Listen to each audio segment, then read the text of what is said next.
ગીર સોમનાથ જિલ્લાના ઉના ખાતે આજરોજ રાજ્યમંત્રી પરસોત્તમભાઈ સોલંકીના સુપુત્રી દીપાબેન બાંભણિયા દ્વારા ઉના ગીર ગઢડા સમસ્ત કોળી સમાજનું ચોથું સમૂહલગ્નનું ભવ્ય આયોજન કરાયું.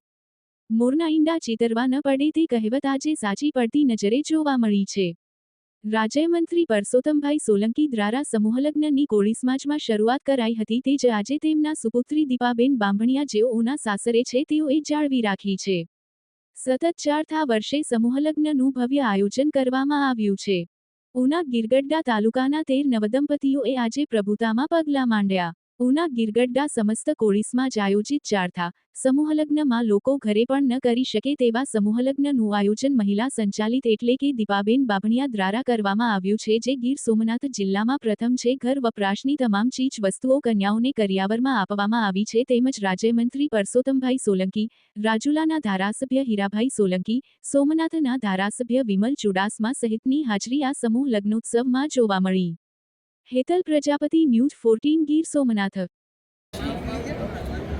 અને કોળી સમાજના ભીષ્મ પિતામાં જેને કહી શકાય, એમણે જે સમાજને હંમેશા જે શીખ આપી છે અને સામાજિક સંગઠનોને જે એમને શીખાયેલા છે કે તાલુકે ગામડે સમાજના સમૂહ લગ્ન થવા જોઈએ, જેથી સમાજના કોઈ પણ વાલીને એની દીકરીઓની કે દીકરાની ચિંતા પરણાવવાની ન રહે અને આ બહાને આખા સમાજમાં સંગઠન ઊભું થાય.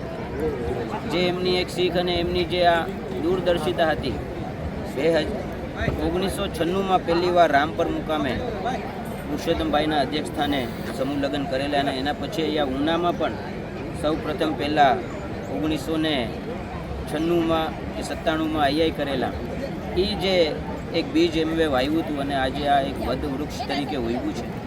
અને આજે અમે ખરેખર ખૂબ આનંદ અનુભવીએ છીએ કે મારા બેન શ્રી દીપાબેન બાંભણિયા અને કોળી સેનાની ઉના શહેર અને તાલુકાની ટીમ સાથે તમામ સામાજિક સંગઠનો ભેગા થઈ અને આવું સરસ મજાનું આ રૂડું અવસર કે તમામ દીકરીઓને અહીંયા પરણાવી અને એ દીકરી ઘરે જાય ત્યારે એ દીકરીને કોઈ દી એના જીવનમાં કોઈના આશરે ન રહેવું પડે એટલું સારું કરિયાવાળી દીકરીને અહીંયાથી આપીને પરણાવી છે. એટલે આ તકે હું દીપાબેનને અને એમની સમગ્ર ટીમને, સમાજના આગેવાનોને ખૂબ ખૂબ અભિનંદન પાઠવું છું. નમસ્તે, મારું નામ દીપાબેન બાંભણિયા છે. કોળી સેના ગીર સોમનાથ જિલ્લાની જૂનાગઢની અને ગીર સોમનાથ જિલ્લાની પ્રમુખ છું. આજે આ ચોથો સમૂહ લગ્ન ઉના અને ગીરગઢડા સંયુક્ત કોળી સમાજ અને કોળી સેના આયોજિત કર્યો છે. અને આ સમૂહ લગ્નની એક વિશેષતા છે. સમૂહ લગ્ન તો જો કે અમારા ઉના તાલુકામાં દરેક ગામોમાં આ વખતે સમાજે ક્રાંતિ લાવી છે અને દરેક ગામોમાં સમૂહ લગ્ન ચાલુ થઈ ગયા છે. પણ અમારી આ વિશેષતા એવી છે કે અમે આ સમૂહ લગ્નમાં માત્ર ને માત્ર માતા પિતાની છત્રછાયા ગુમાવેલી દીકરીઓને અમે આમાં પરણાવીએ છીએ અને એમાં સ્થાન આપીએ છીએ.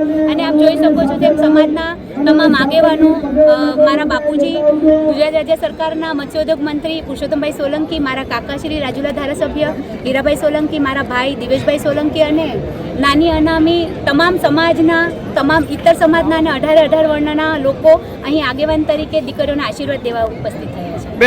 નવ દંપતીઓ પ્રભુતામાં પ્રોગ્રામ માંડ્યા છે. સમાજને અને ખાસ તો દીકરીઓને એટલું કહેવા માંગીશ કે હું જો એક દીકરી તરીકે, સમાજની દીકરી તરીકે એટલું બધું આ કામ કરી શકતી હોય તો મારામાં એવી તો કોઈ શક્તિ નથી, પણ સમાજનો પ્રેમ અને સમાજની શક્તિ છે.